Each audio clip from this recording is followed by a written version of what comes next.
Hindi sapat para sa pamilya at mga kaibigan ni Cyrus Magalang ang paghingi ng tawad ng mga suspect sa brutal na pagpatay sa dalaga.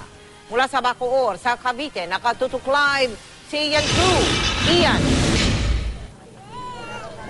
Yes, Mel, robbery with homicide nga na maaring madagdagan pa ng attempted rape ang maaring asuntong kaharapin ng magkapatid na Rolin at Roel Gasita, ang mga suspect sa pagpatay kay Cyrus Magalang.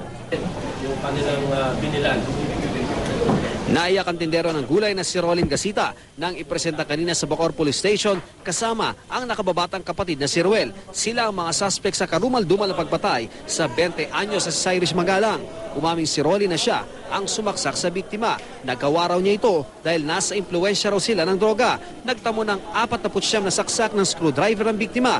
Binagsakan pa ang ulo niya ng hollow block. Humihingi ako ng tawad. Wala po talaga ako sa sarili ko. Katinuan ko na yung mga oras na yun. Kaya nagawa ko sa anak niyo yun. Sabi ni Rolin, wala raw kinalaman ang tricycle driver na kapatid. Ito lang daw ang nagsakay sa kanya. Wala na po akong magawa. Baka sa akin pa ho ibusong galit. Base sa investigasyon, October 30 nang isakay ni Roel si Cyrus sa paradahan ng tricycle papasok ng Camilla Springville Subdivision sa Molino, Bacoor. Paglampas raw ng tulay, sumakay si Rolin sa likod ng tricycle at patingin-tingin pa nang dumaan sa guardhouse na tila sinisigurong hindi sila tinitingnan ng gwardya.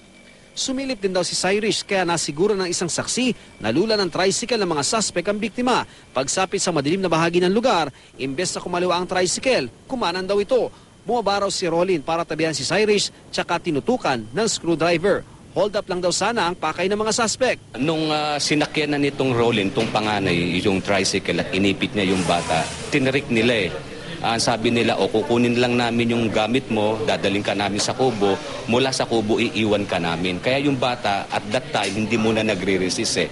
Nung pagdating sa kubo, nung madivest na yung mga personal belongings ng bata at nalaman ng bata, na sense ng bata na gagasahin siya, lumaban yung bata. Actually, sa autopsy, yun na yun, natapos na yun, na-check na nila kung meron ba talagang rape na nangyari. So, rule out na wala talagang rape nangyari. Pero then, meron tayo na-recover na hair strand doon sa tricycle. So, yun ang pinapacheck pa natin sa SOCO ngayon. Bagaman nahuli na ang mga suspect, hindi sila mapapatawad ng ina ni Cyrus. Lalo't malinaw sa kanya ang hirap na pinagdaanan ng anak sa kamay ng magkapatid. Buti na lang hindi talaga nakapayag ang anak ko na pinaglaban niya naman na hindi masira ang puri niya.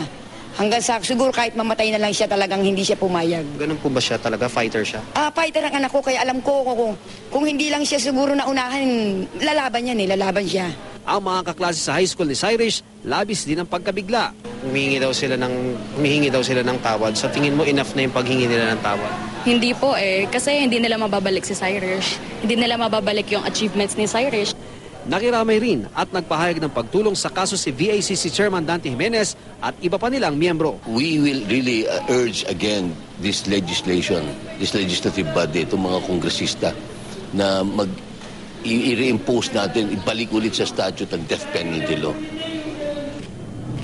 Mel, tiniyak nga ng pamahalang lokal ng Bacoor na ibibigay nila yung 50,000 pisong pabuya doon nga sa saksi na nag-tip sa kinaroroonan ng dalawang suspect. Mayroon na rin daw silang tinatawag nga na ordinansa dito sa Bacoor upang magkaroon nga ng mandatory drug test yung mga tricycle driver na pumapasada dito sa buong Bacoor. Sa ngayon, Mel, ay punong-puno itong chapel dito sa Phase 3 ng Springville Subdivision dito yan sa Molino 3 sa Bacoor, Cavite. Punong-puno ito ng mga kapitbahay, kamag-anak, mga klase at mga nagmamahal.